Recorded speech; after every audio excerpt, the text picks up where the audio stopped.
Welcome to the KJ Methods YouTube channel. Well, as promised, today we're going to be doing part 2 of test taking tips, where we're going to look at specific test questions. Now, there are questions all over the internet, but I think many of the questions miss the mark for the state exam. You cannot expect to take straight vocabulary questions and pass the exam. Is the vocabulary important? Absolutely. It's the most important part of your test. The problem is the test only focuses on straight vocabulary terms to the tune of 30 to 40% of the test. Well, what about the other 60% of the test? The other 60% of the test is the application of those vocabulary words. This is where the students have problems. So number one, of course, you need to be tight on your vocabulary. Being tight on your vocabulary helps you to get those 30 to 40% of the questions, and it helps you to also negatively answer questions. And what I mean by that is to back your way out of a question. You could say, nope, it's not that, it's not that, it's not that. And then you're left with one or two answers. But what happens on the 60% of the test where they're not testing straight vocabulary? As you guys know, I call that low-hanging fruit. We can't miss those. What we're going to try to do today is a couple more difficult questions, not the easy ones. The easy ones you should be able to get. These are the questions that the students have more difficulty with, and they're not really sure as to how to pick an answer. All right, so the first thing here I'd like to go over are the different question types on the state exam. This is something that I've evaluated over the years, and I've kind of tried to put these in categories of 4 to 5 different types of questions that you can see, or answer choices that you can see, I should say. Number one, you're going to just have an incorrect answer. That one is just plain wrong. You need to know that one off the bat, and you should be able to simply eliminate it. The second one, though, is going to be a correct answer. Now, this one will always be the correct answer as long as there is no answer C. So let's take a look at answer C. Answer C is going to be the correct answer, but it's also going to give you the correct reasoning for that answer, right? You know how some instructors go, oh, just pick the longer answer? That's not always true. But if you evaluate that longer answer, you could see that it could be the correct answer in certain circumstances. And I have some questions in this particular PowerPoint where we're going to go over that. But you also can have the correct answer. It's longer, right? So that's why I don't want you to just pick the correct answer. It's longer, but it doesn't give you the correct reason. It gives you an incorrect reason. And so that would not be the correct answer.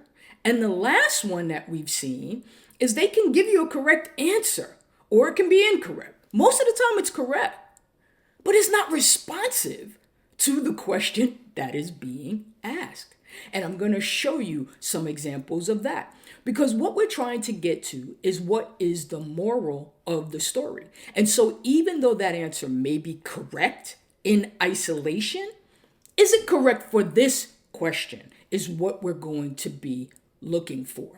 All right, and so before we move on, if you get answer C, right? Correct answer, correct reason. Yes, that is often the longer one, but it has to be the correct answer, correct reason. That is always, I don't say always a lot. That is always going to be the correct answer. So pick that one. All right, let's look at a test question. First one. Sarah has a 1-year leasehold estate beginning April 1st. She wants to transfer it to John for the summer, but Sarah plans on returning in the fall to finish out the year. In terms of liability, which is true? The first thing that you should be thinking is what? A transfer of a lease is either going to be an assignment or a sublease. Now, if you look at this question, Sarah is going to lease it out and return. Lease it and return. Anytime you have something left over, that's going to be a sublease, not going to be an assignment. An assignment, you're transferring all of your rights and obligations. So we have to think about what the potential answer could be before we even look down. So we're thinking sublease. Let's look at the answers. We have 4 answers here. Only John will have any liability to Sarah's landlord. Sarah will remain liable to her landlord because it describes a sublease. Sarah will remain liable and John will not have any liability because the above describes a sublease. Sarah will remain liable to her landlord because the above describes an assignment. Let's get rid of D. We already know this is not an assignment. And when we think about a sublease, what do we say? We say that the person who is granting the sublease remains liable. All right, so then let's get rid of A because John is never going to pick up any liability on a sublease. We are left with B and C. Let's look at them more closely. They both look pretty much the same to me. But let's look at C a little bit more closely. C continues on from what B says, and C also gives you the whole story. It's the correct answer as well as the correct reasoning for the answer. B stops at saying it's a sublease. C says, hey, it's a sublease, and also there is not going to be any liability on John's part. That is a more full answer and a more correct answer with the correct reasoning. And so in this case, C is going to be the correct answer. Do you see how we did that? We evaluated what it's going to be. What do we know about that thing? And then we look down at our answers and we see B and C. And now we're not just picking the longer answer. We're picking the longer answer that also has given us the correct reason. That's what makes it correct. Let's look at number 2. Question number 2. Mrs. Jones told her neighbor, Mr. Smith, that he can use her driveway anytime he wishes. Mr. Smith used the driveway for 6 years. But then Mrs. Jones went to sell her property. The new purchaser refused to let Mr. Smith use the driveway. Can the new purchaser do this? Well, what are we looking at here? We look at things such as permission. It's not in writing. I'm thinking this is probably a license. But as you guys should know, a license and an easement in gross can kind of look a little alike, right? You're allowing someone to come on your land for a specific purpose. So how do we evaluate this, right? This looks to me like it's more of a license. It's a neighbor, it's a friend, it's not in writing, it's personal permission, things of that nature. But let's look at the answers. So because Mrs. Jones granted Mr. Smith a license, it terminated on sale. That's true. Licenses do terminate on sale. Okay, I like A. I'm going to set that to the side. B, yes, because easements in gross terminate on sale. That's a true statement, isn't it? This is like I described on the 4 out of the 5 choices. This was E. Right? It's a true statement, isn't it? But is it true for this question? This is not an easement in gross. And so we're not talking about easements in gross. So it's not true for this question. I'm going to eliminate it. His right runs with the land. I think we know that that is not the case. It would have to be an easement in pertinence. Because the continued use for more than a year, he has an easement by prescription. No, that's definitely wrong. So here we would have had A and B, and we're looking at it. And so what I wanted to show you on this particular one is that B is a correct answer in and of itself. It is a correct answer, but it is not the correct answer for this question. We're trying to get at what is the moral of the story. All right, let's look at another one. Question number 3. Mr. Bell wants to sell his home and retire. Pretty nice, right? He places an ad and he sells the house for $350 to Mr. Jones at a closing on January 15th. Okay, Mr. Jones will move in on March 1st. But on February 13th, At another closing, Mr. Bell resells this house again to Mr. Smith for $325, who records that deed 14 days later. Who has legal ownership of the property? I'm not getting caught up in all of this nonsense with this question. The first thing I'm saying is, who has legal ownership of a property? The first to give constructive notice. Simple as that. Constructive notice is that notice that we're going to presume that you have, even if you don't have it. And it can be given in one of three ways. You can record the deed, you can move into the property, you can cultivate the land. Okay, so let's see who gave constructive notice first. If Mr. Jones is not going to move in until March 1st, but Mr. Smith is going to record on February 27th, 14 days later, who gave constructive notice first? I'm going to go with Mr. Smith. But now let's look at our answers. Do you see how I'm trying to figure out what that answer is going to be before I even look down at the question? Mr. Smith, since he didn't know about Mr. Jones's purchase, that has nothing to do with it. All right? We're not looking at whether he knew or didn't know. We're only looking at whether he had constructive notice. Okay? Knowing is actual notice. We don't require that when we're talking about who has ownership of the property. Mr. Smith, because he recorded the deed first, even though Mr. Jones purchased the house first. Possibly, right? I like that answer. Mr. Jones, since he made the purchase first. Does that matter? No, it doesn't matter. Mr. Jones, because he paid more for the property and the deed was transferred to him first. No, has nothing to do with it. And so again, I'm going to go with B, the first to give constructive notice. And it's that simple. Let's look at number 4. A seller agreed to list an older home for sale on an as-is basis. He told the licensee that the roof leaked, causing ceiling stains, and that the plumbing and electrical systems were old and outdated. After signing the listing agreement, the seller had the house inspected and found there was indeed a hole in the roof that was causing the ceiling stains and broken plumbing underground. And the seller notified the licensee. If neither the seller nor the licensee told the buyer about the damage, and the buyer personally inspected the property himself before closing, would the buyer be able to later sue when the leaky roof and broken pipe is found? What do you think about this? Long question, right? We got to pull this one apart. As-is sale. What do we know about an as-is sale?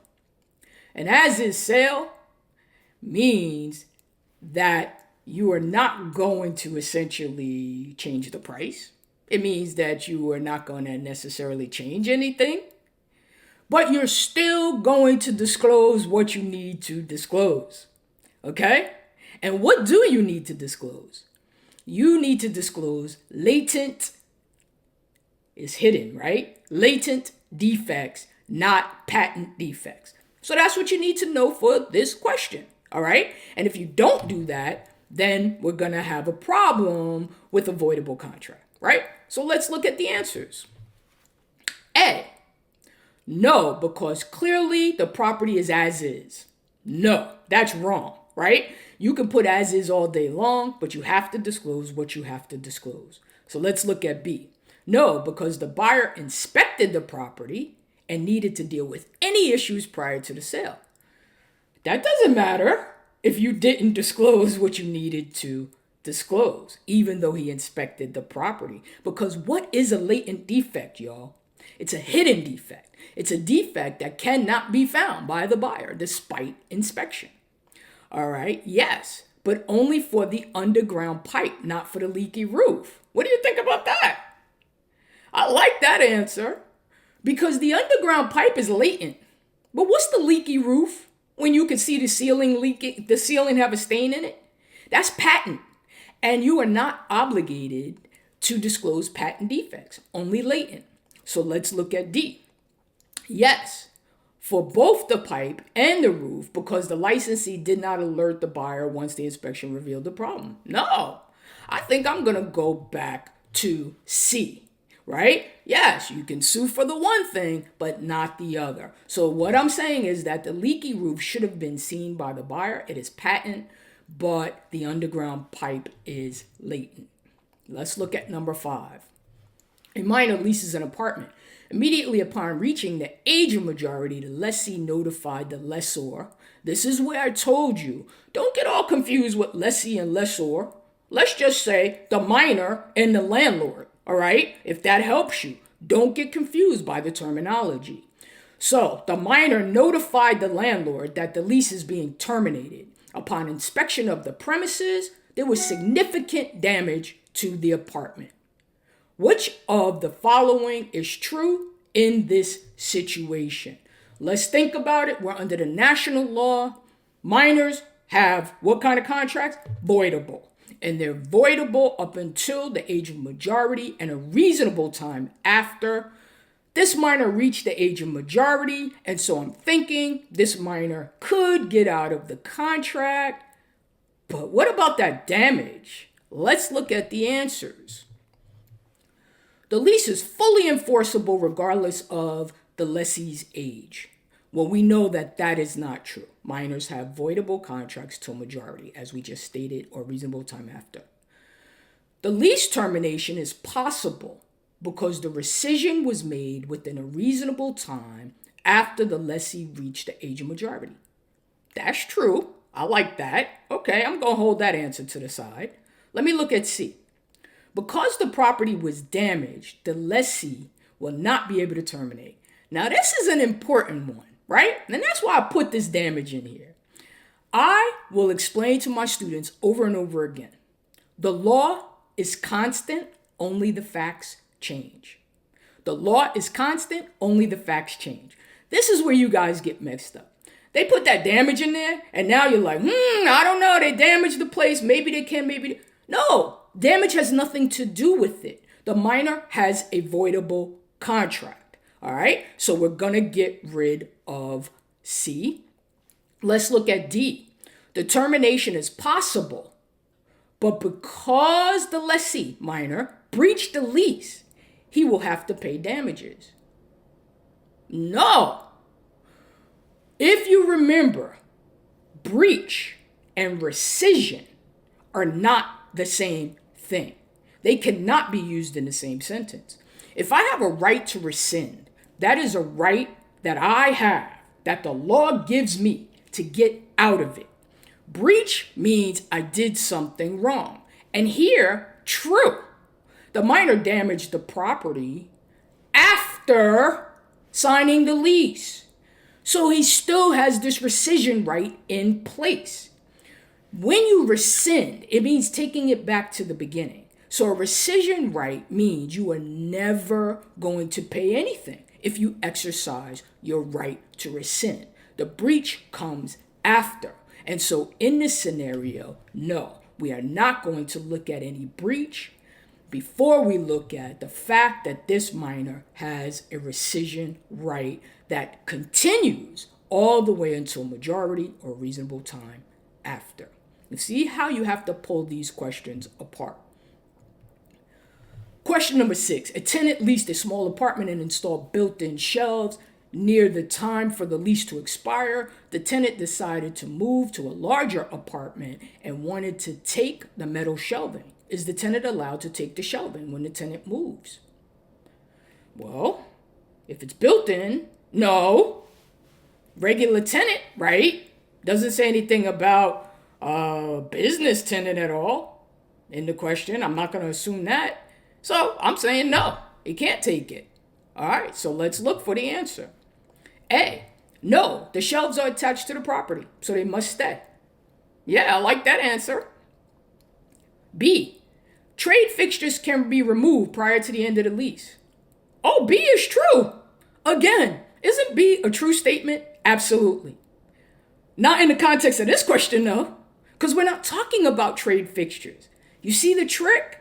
They gave me a true statement in isolation, but it has nothing to do with this question because we cannot assume trade fixtures because there's no business relationship stated in this question. Let's look at C. Yes, the shelves are personal property and can be removed. We know it's not personal property. It clearly says built in, so we're going to get rid of that. Yes, if all the parties agree in writing. Oh, wait a minute. I liked A, but now I like D. And so what do we talk about here? What I say to you is all the parties agreeing in writing trumps everything. Whatever you have in your head as a no, we can make it a yes by changing it to if all the parties agree in writing. That's the only way I'm changing my answer in this situation. If I see something that says, yes, you can't take it, but now all the parties agree. Okay, so I'm good. Now you can take it. And so I'm going with D on this one. Question number 7. The Smiths are selling the home they purchased 5 years ago with an FHA loan. The new buyer. Let's look at the answers. I'm not exactly certain what they're talking about on this one. I look at A, they talk about assumption. I look at B, they talk about assumption. Look at C, they're talking about assumption. Look at D, assumption. All right, so what they're talking about here is assumption. So what do I know about assumptions? I know that you can transfer a loan to someone else as long as the loan doesn't prohibit it. FHA loans are freely assumable as long as the person can qualify, right? And it cannot be an investor. All right, so that makes it easy for us to get rid of some answers first. Let's look at C. Maybe an investor. Let's just get rid of that one. No, you can't be an investor and assume an FHA loan. May not assume the loan because it's been over 5 years. That has nothing to do with it. You can assume an FHA loan 10 years, 15 years, doesn't matter. So I'm left with A and B. A, may assume the current loan as an owner-occupant if he or she has been deemed creditworthy and approved. Yeah, I like that answer. Well, let's look at B then. May assume the current loan. They look the same. If he or she has been deemed creditworthy and approved, and the sellers are held secondarily liable. Well, B is the correct answer, isn't it? Also with the correct reason. It's not just because it's longer. It's because it's longer, of course, but it gives me everything that A gave me and a little bit more. And what it gave me is also correct. That is always going to be the correct answer. Okay, guys, so that's it for today. Hopefully that video was helpful to you and gave you a greater understanding as to how these test questions are worded and where the quote-unquote tricks are that you students always say are there.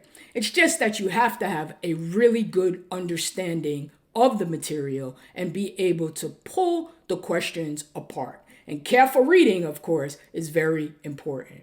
Well, make sure that you subscribe to the YouTube channel so that you can get updated on any newly uploaded videos. Also, visit us on Facebook and please go to the KJ Method website where you will see our full offering for our exam prep program. Well, see you next time. Thank you for coming to the KJ Method.